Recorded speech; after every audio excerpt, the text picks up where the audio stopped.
Amin. Selamat malam, saudara-saudara. Puji Malam. Tuhan. Ya, Malam. amin. Menikmati persekutuan saudara-saudara tadi, saya mencoba untuk menghubungkan supaya ada satu benang merahnya.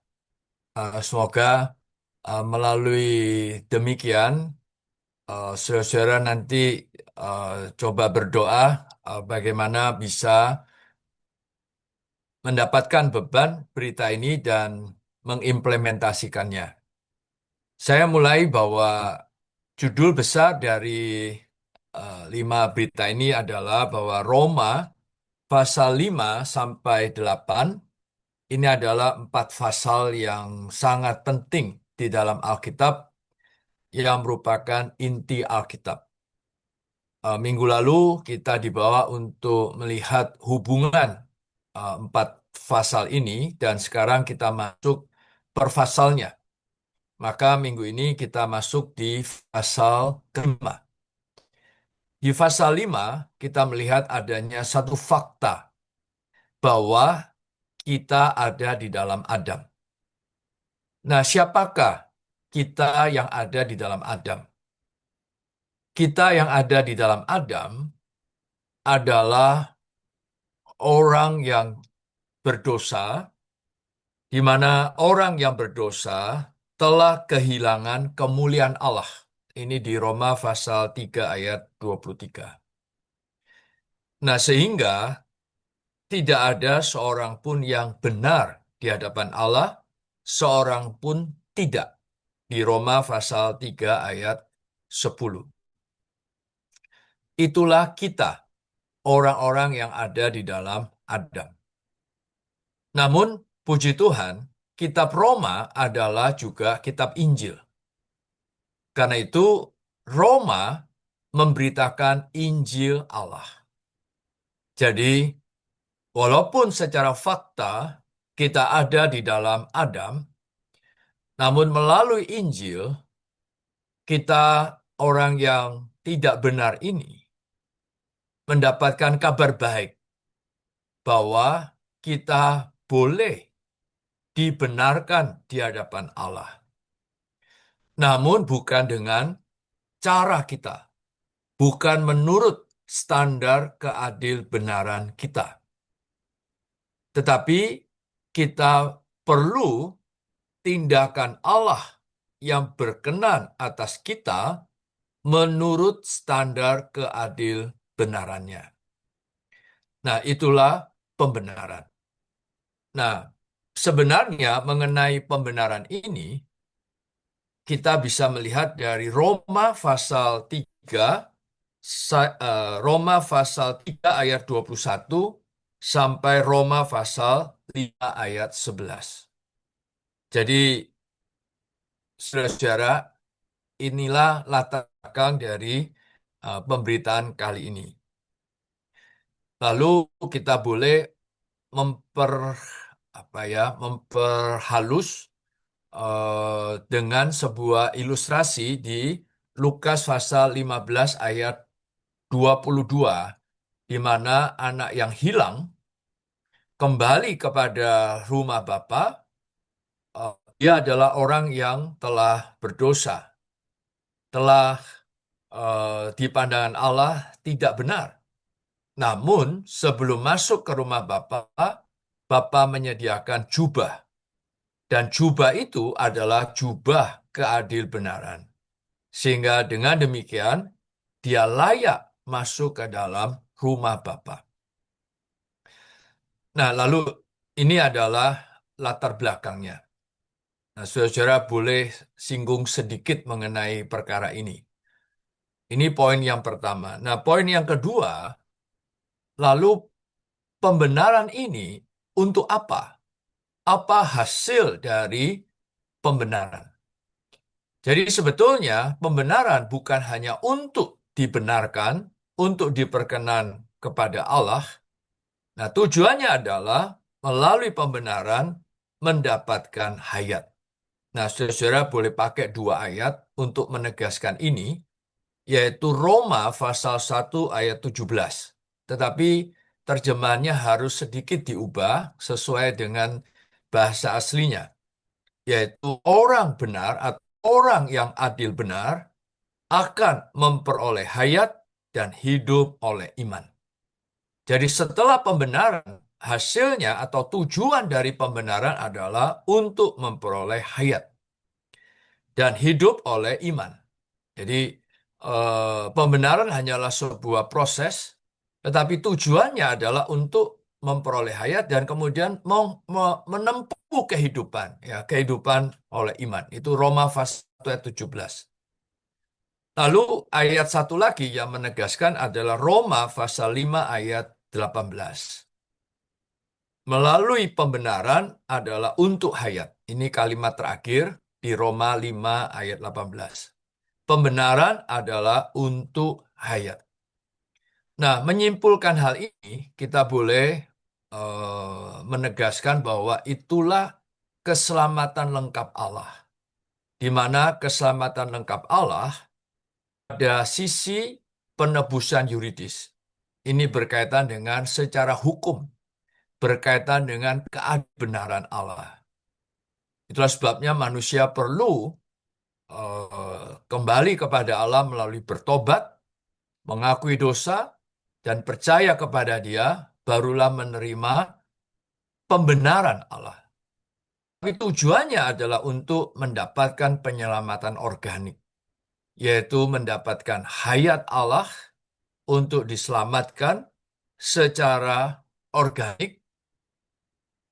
Nah, sehingga bisa menempuh kehidupan yang berkenan di hadapan Allah. Nah, ini boleh pakai sebuah ilustrasi bahwa orang berdosa itu sebetulnya jatuh dari kedudukan awal, yaitu kedudukan untuk menerima hayat Allah. Karena itulah melalui pembenaran manusia dikembalikan kepada kedudukan awal itu supaya layak untuk menerima hayat Allah dan hidup oleh iman. Sehingga membangun suatu kehidupan yang berkenan kepada Allah sesuai dengan kedudukan yang dimaui oleh Allah. Ya, jadi ini poin kedua. Tetapi poin pertama dan ini sebetulnya hanya untuk sebuah background, bukan masuk kepada beban dari berita ini. Nah, beban dari berita ini adalah mengenai hasilnya. Jadi hasil dari pembenaran ini yang perlu menjadi pengalaman kita. Tentu hasil ini ada 6 hal, di mana 6 hal ini disimpulkan, yaitu kenikmatan penuh akan Allah di dalam Kristus sebagai hayat kita.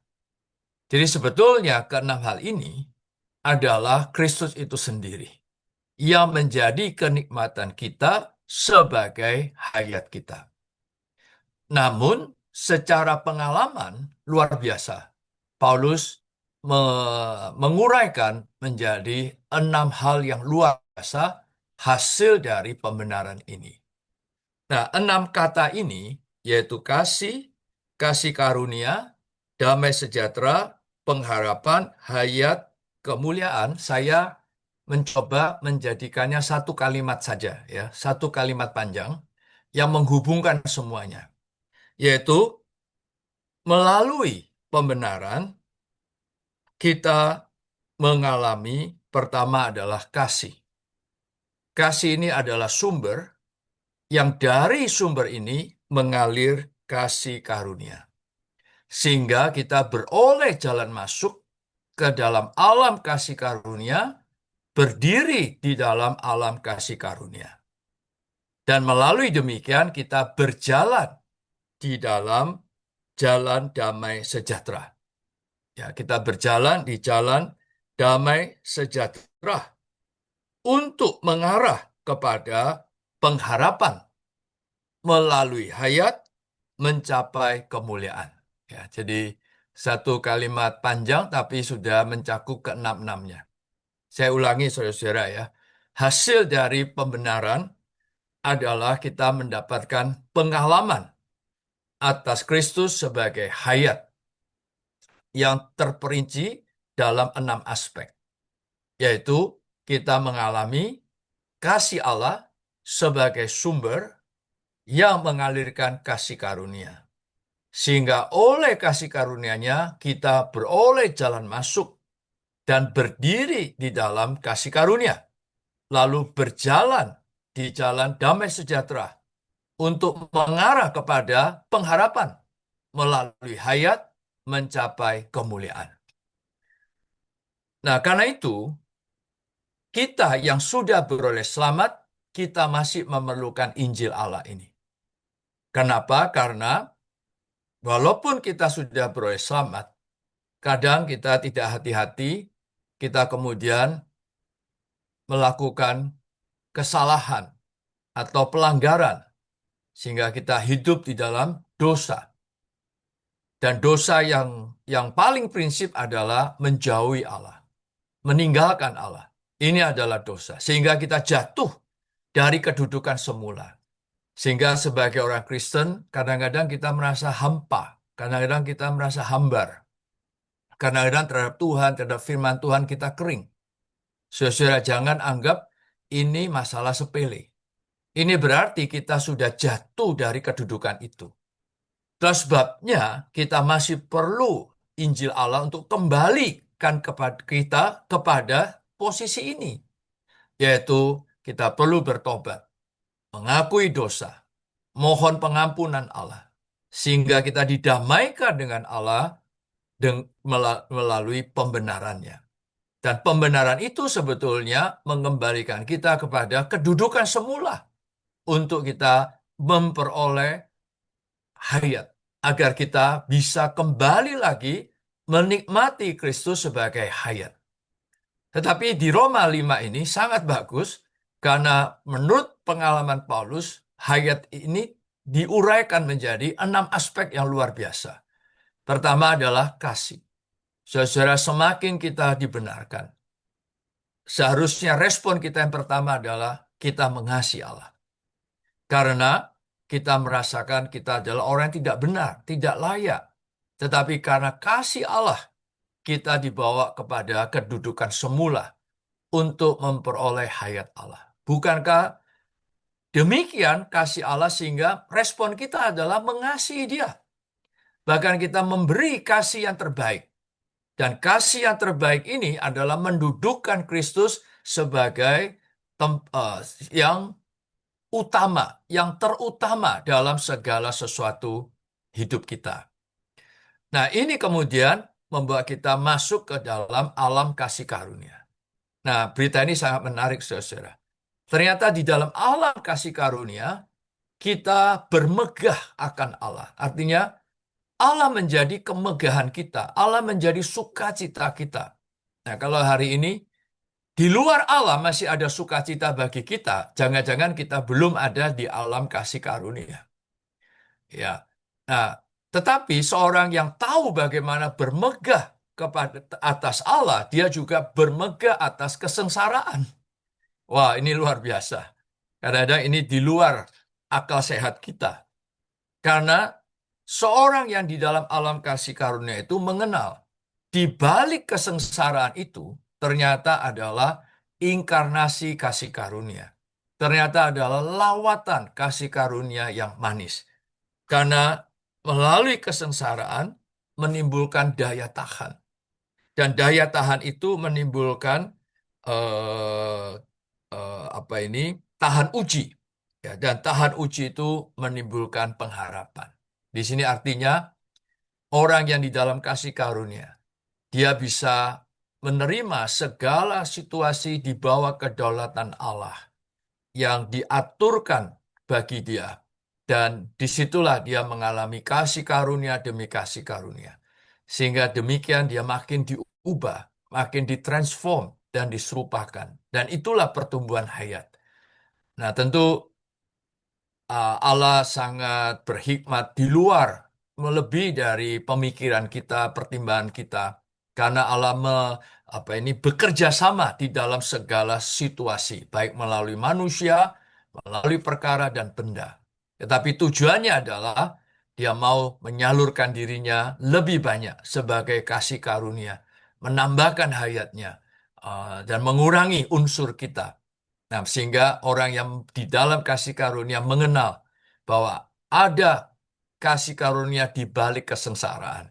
Ini semua ada ayat-ayatnya ya saudara-saudara. Roma 5 ayat 3 sampai 4 dan Roma 5 ayat 11. Sehingga orang yang di dalam kasih karunia bermegah atas Allah dan juga bermegah atas kesengsaraan.